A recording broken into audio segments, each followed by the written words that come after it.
Abi Yahya ni nama Suhaib bin Sinan ataupun lebih dengan Suhaib Ar-Rumi lah. Ni siapa dia ni? Jadi Suhaib perawi yang pertama. Sahabatlah perawi pertama hadis ni. Dia tak boleh tak ada tu. Hadis tu jadi tak ada nilai. Tidak boleh diterima hadis tu kalau tidak disebut sahabat. Umumnya gitulah. Umumnya gitu.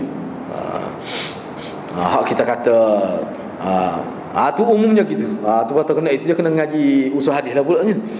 Secara asasnya begitu. Dia ni seorang sahabat yang masyhur, bukan sahabat kecil. Suhaib Ar-Rumi ni bukan sahabat mana hak biasa, dia sahabat besar, dia sahabat masyhur. Dan dia ni disenaraikan sebagai salah seorang tokoh sahabat. Dan dianggap sebagai sahabat yang mempunyai banyak kelebihan berdasar pada hadis Nabi sallallahu alaihi wasallam. Nama dia lengkapnya Suhaib bin Sinan bin Malik bin Abd Amr bin Nufail bin Amid Ar-Rib'i An-Namiri. Apa tu banyaklah ulama sebut, ada kata nama dia nya Umairah. Lepas tu dinamakan dia Rum. Sebab apa disebahkan Rum kepada dia Suhaib Ar-Rumi tu. Ada juga macam-macam lah. Misalnya cerita disebut oleh ulama. Kenapa dinisbahkan Rum tu kepada dia tu? Kerana orang Rum pernah menjadikan dia sebagai tawanan dalam satu peperangan. Pada waktu tu dia kecil lagi. Yang mana ceritanya ayah dia dan bapa saudara dia bekerja sebagai buruh di bawah Kisra lah. Di bawah Kisra, di nama tempat Ubullah tu. Dan rumah mereka ni, rumah Suhaib ni asalnya dekat dengan di Dijlah. Di Dijlah dekat dengan Musil, nama tempat ni. Ataupun Furat, salah satu daripada negeri Jazirah itu. Tiba-tiba Rom pergi serang. Rom pergi serang. Kisra ni Parsi lah.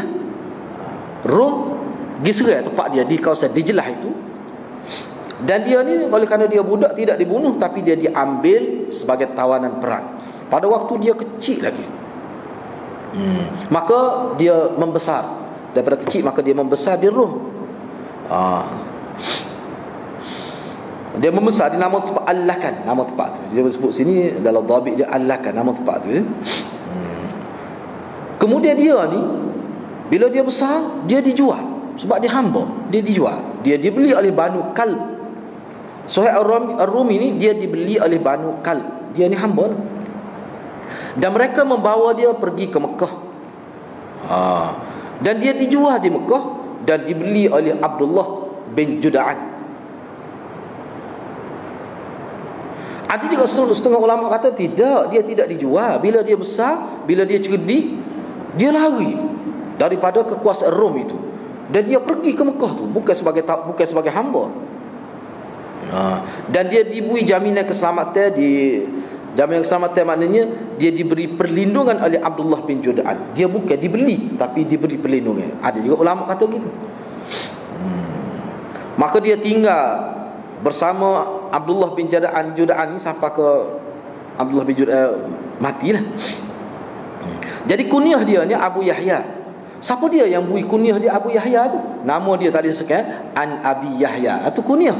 Nama dia Suhaib. Jadi siapa dia yang bui? Nabi bui dia. Ni satu kelebihan dia.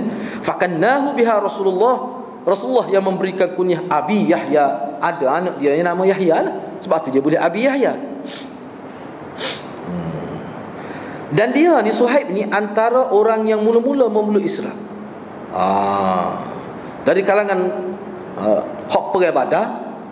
Perang Badar ni perang mula-mula lagi hanya. Perang Badar dia ni orang mula-mula. Antara orang mula-mula masuk Islam di kalangan sahabat-sahabat hak turut serta dalam peperangan Badar dia lah. Dia, Ammar bin Yasir dan beberapa orang sahabat lain lah. Gitu dia ni dengan Ammar bin Yasir ni dia masuk Islam hari yang sama. Pada peperangan Uhud ini, peperangan Uhud. Apa ini? Dia Ammar bin Yasir dan lebih kurang 30 orang lagi sahabat lain. Tu masuk Islam di hari yang sama, fi yaumin wahid. Ada juga setengah ulama sebut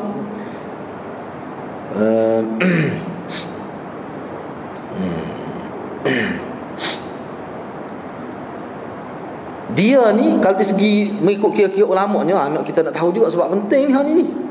Sebab dia ni salah seorang yang masuk Islam selepas kita kata selepas 30 orang. Gitu. Selepas 30 orang. Kukuk mana pun sabiqinal awal ni. Was-sabiqunal awwalun tu. Sabiquna. Was-sabiqunal awwaluna minal muhajirin tu kan? Dia ni termasuk. Selepas 30 orang. 30 orang lebih. Lebih tu berapa? Ulama tersebut. Itu. Jadi dia ni hari yang sama, hari itulah dia masuk Islam bersama Ammar bin Yasir. Pada hari dia masuk Islam tu, Nabi berada di rumah Al-Arqam bin Abi Al-Arqam. Siapa boleh disebut begitu? Tarikh dia. Dia ni antara senara sebagai sahabat yang mustad'afin, orang-orang yang lemah lah di Mekah tu, kerana dia ni tidak ada sanak saudara. Dan dia diazab, dihina dan sebagainya di Mekah itu, kerana dia tak ada sanak saudara, tak ada keluarga. Duduk di bawah perlindungan Abdullah bin Juda'an itu. Hak tentunya tak ada khilafnya, dia ni dasar pada hadis kalau dikira pokok Rom, sebab pokok Rom ni ramai juga selepas tu masuk Islam, Rom ni. Tapi di kalangan orang Rom, dia ni orang Rom pertama masuk Islam. Ini satu kelebihan juga. Misalnya satu riwayat daripada Anas bin Malik radhiyallahu anhu, Rasulullah ada bersabda, Nabi kata as-subbaq arba'atun. Subbaq ni mana? Orang-orang yang mendahului orang lain masuk Islam. Ada 4 orang. As-subbaq arba'atun. Subbaq ni mana? Orang-orang yang mendahului orang lain memeluk Islam. Dia ada 4 orang. Apa maksud Nabi tu? Lepas tu di mana? Abu Bakar ada di dalam konteks lain.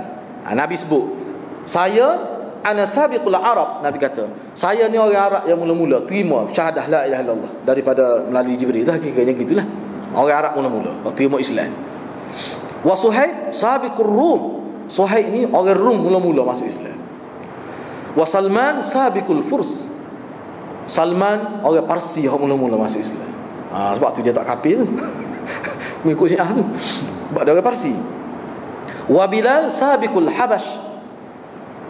Bilal ibn Rabah, orang Afrika yang mula-mula sekali masuk Islam. Dan Suhaib ni antara kepakaran dia, walaupun susah, walaupun miskin, diazab, tapi dia ada kepakaran dia. Sebab dia ni ahli perang juga, dia ni terlibat dalam semua peperangan bersama Nabi SAW. Dia ni dianggap sebagai pemanah yang paling mahir. Pemanah yang wakana min armal Arab sahman, yang paling tepat memanah. Tu. Gitu. Dia turut serta dalam peperangan Badar, peperangan Uhud, Khandaq, dan semua peperangan yang Nabi hadir, dia hadir lagi. Dia ni bukan main-main.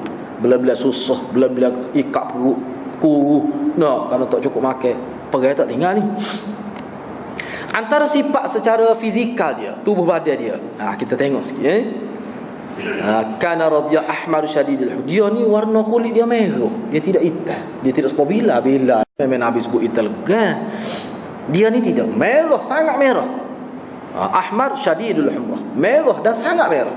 Merah merah lah, kalau kata merah merah. Tidak tinggi dan tidak rendah, tetapi ramai kenyataan daripada ulama kata walaupun tidak tinggi rendah, tapi dia adalah kerendah sikit. Dia kalau kita tengok tu nampak rendah lah sikit dia tu. Walaupun tidaklah rendah, tidak terlalu rendah, tapi agak rendah. Dan rambut dia di kepala memang cukup lebat. Ni Suhaib ni, rambut dia tu lebat. Hadir-hadirat benda-benda gini ni, kalau mengikut ulama kita baca gini kan, dia membentuk peribadi ni kita. Kita baca benda ni supaya kita tahu syama'il Nabi, dekat. Kita rasa dekat walaupun kita terpisah dengan sahabat ribu tahun, kita rasa dekat. Dia memberi kesan pada akhlak kita. Itu kelebihan dia. Cerita dia, sebab dia ni adalah muhajir. Ketika dia berhijrah ke bumi Madinah, dia telah dikejar oleh sekumpulan orang-orang musyrikin. Sehingga hampir-hampir tertangkap dia. Lalu dia pun kata kepada gerombolan Quraisy itu, musyrikin Quraisy yang kejar dia. Dia kata, "Wan, Dia kata. Mungkin dia jenis jiwa berani. Dia kata, ya ma'syar Quraisy, ta'lamuna anni min armakum. Wa wallahi la tasiluna ilayya hatta armiyakum bi kulli sahmin ma'i. Ni bahasa 1400 tahun. Thumma adribukum bisayfi ma baqiya fi yadi minhu syai'. Fa in kuntum turiduna mali dallaltukum alayhi. Qalu fadulluna ala malika wa nukhalli anka. Fata'ahadu ala dhalik fadallahum alayhi. Walahika bi Rasulillah sallallahu alaihi wasallam faqala Rasulullah sallallahu alaihi wasallam rabuhal bai' aba Yahya. Fa'anzalallahu azza wa jalla qawluhu wa minan nasi man yashri nafsahu ibtigha'a mardatillah. Ni kelebihan sahabat ni. Jadi bila orang kafir tu hampir tangkap dia, dia kata kepada kafir, wahai puak-puak Quraisy, kamu tahu aku orang yang paling tepat memanah di kalangan kamu. Baiklah, mari dekat. Mu tahu, demi Allah, kamu belum sempat sampai ke tubuhku, tetapi anak panahku sudah sampai kepada kamu. Ini saya terjemah mahfuz, nak semua dah nampak. Mu tak, kalau kecek Kelantan, mu tak ada siapa aku, anak panah aku dulu siapa. Dia ugu. Mungkin dia memang dia cekak sungguh. Kemudian selepas itu, bila kamu kena anak panah aku akan pukul kamu, aku akan hentam kamu dengan pedang aku. Ni pedang aku yang ada di tangan. Kalaulah kamu kejar aku kerana inginkan harta aku akan berikan. Aku akan tunjuk di mana aku simpan harta aku di Mekah tu. Aku akan beri. Enggak pokok kafir. Jawab lalu, fadulluna ala. Tunjuk mana harta kamu. Kami akan biarkan kamu lepas pergi ke Madinah. Maka mereka membuat perjanjian. Maka Suhaib pun rayaklah harta dia mana dia ambil. Syaratnya lepas dia, biar dia boleh pergi dengan selamat ke bumi Madinah. Tu. Mungkin dia nak harta, ya buat kafir ni boleh harta, beres. Tak ada apa. Maka Suhaib lahiqa bi Rasulullah, maka dia pun sempat sampai tiba kepada Rasulullah sallallahu alaihi wasallam. Dalam satu riwayat dia sempat, maknanya jarak dia dengan Nabi ni tak jauh hijrah, sehingga dia sempat di Quba itu lagi. Dia sempat dengan Nabi dalam riwayat. Suhaib dia dah situ. Bila dia cerita kepada Rasulullah bagaimana cerita dia berlaku tadi, dia sabui semua harta dia dengan tujuan supaya dia dilepaskan. Rasulullah kata, rabuhal bai' aba Yahya. Alakah untungnya jual beli Abi Yahya. Untung negomu, dia kata. Apa? Dia sanggup. Dia tangguh beri harta supaya mana dia tukar harta dengan diri dia. Asalkan lepas diri aku, kamu ambil harta. Berlaku pertukaran antara harta dengan jiwa yang Islam ini. Maka dia sanggup ambil jiwa Islam, harta ambil ni. Nabi kata, untung perniagaan kamu. Maka Allah menurunkan ayat kerana ni. Maka Allah turunkan ayat Al-Quran. Ada di kalangan orang, wa minan nas, ada di kalangan orang. Saya terjemahkan semua dah faham. Yang mana mereka sanggup membeli diri mereka. Sanggup beli diri, mana jual harta, bui harta untuk dapat diri sendiri. Soalah gitu.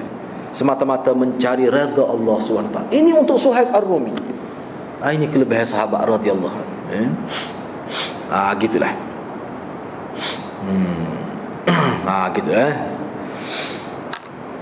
Jadi kelebihan ini sangat banyaklah hadirin.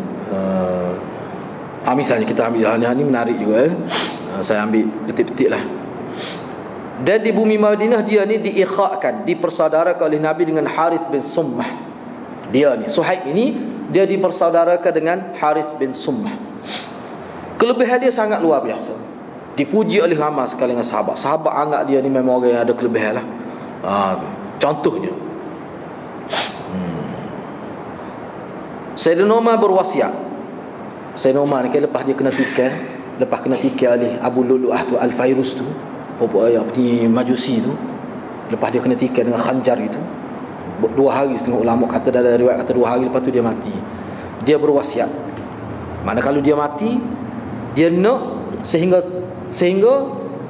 ahli syura bermesyuarat melantik pemimpin selepas dia, yakni Sayyidina Uthman, maka yang mengimam, yang menjadi imam semaya di Masjid Jami' Nabawi itu adalah Suhaib Ar-Rumi. Sayyidina Umar wasiat.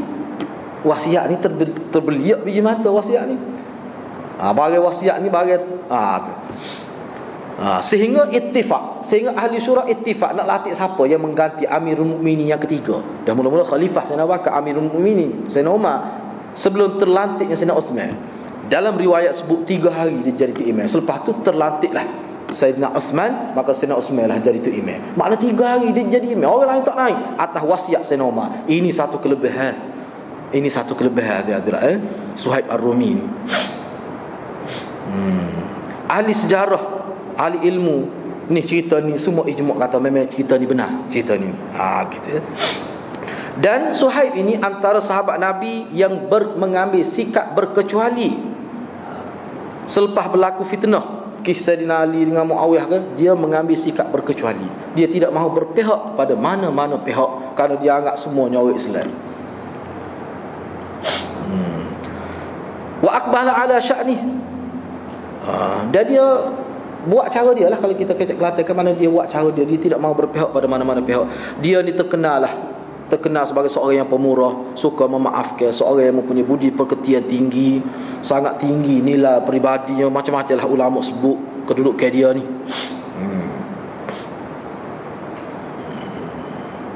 Ni dia ayat cerita dia, ayat mesra dia dengan Nabi. Dia kata, dia ceritalah tentang dia. Dia cerita tentang dia sendiri bila dia sapa di Quba, hari pertama hijrah.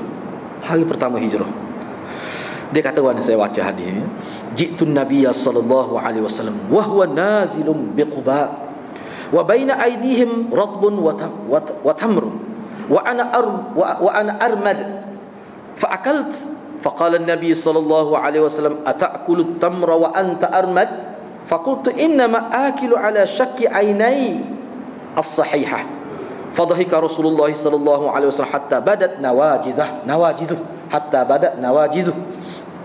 Cerita dia bila sampai di Quba tu, saya pergi dekat Nabi. Ketika saya singgah di Quba, Nabi duduk di Quba lagi masa tu, tak buat lagi Masjid Madinah. Dia di tangan para sahabat ni ada rutab, buah tamar Mekah tu, dah ada tamar biasa. Saya pun ada kat tamar tu. Pada waktu tu saya sakit mata sebelah, bucu mata, sakit sebelah. Saya makan buah tamar tu, ada tangan makan. Bila saya makan, Nabi tengok. Nabi kata kepada saya, apakah engkau makan tamar dalam keadaan engkau sakit mata tu? Nabi nak bermesra dengan dia. Dia pun jawab. Dia jawab gua. Dia kata, saya makan tamar guna mata molek, bukan guna mata udu. Dia gurau dengan Nabi. Fatahika Rasul. Nabi ketawa sehingga nampak ni sirat gigi tepi ni. Nabi jawab pada dia tu melucu ke. Dia kata, tak apa, sakit sebelah saya makan guna mata ni. Tu mana mesra dia dengan Nabi. Ini maknanya kenangan manis dia dengan Nabi lah. Dia meriwayatkan hadis 307 hadis. Suhaib ni wafat ataupun mati pada tahun 38 Hijrah. Ada setengah ulama kata dia mati pada tahun 39 Hijrah. Ketika itu umur dia 73 ataupun 70 tahun. Ada setengah ulama kata 84 tahun, ada setengah kata 90 tahun. Pelbagailah dia punya angka itu. Dan yang pastinya dia mati di bumi Madinah Al-Munawwarah. Dan yang menyembahaya ke jenazah dia siapa dia? Sa'ad bin Abi Waqqas. Dia semaya jenazah Sa'ad bin Abi Waqqas, sahabat besar Nabi, Nabi jami masuk syurga. Dia dikebumikan di perkuburan Baqi', perkuburan sahabat, yang mana dalam riwayat Syiah kubur ni menjadi sasaran pertama bila Imam Mahdi dia bangkit. Kubur Baqi', dia akan bongkar, dia akan gali sodok kubur Baqi'. Kubur sahabat. Benci pada sahabat ya. Gitulah. Saya setakat itulah untuk malam ni. Wabillahi taufiq. Assalamualaikum warahmatullahi wabarakatuh.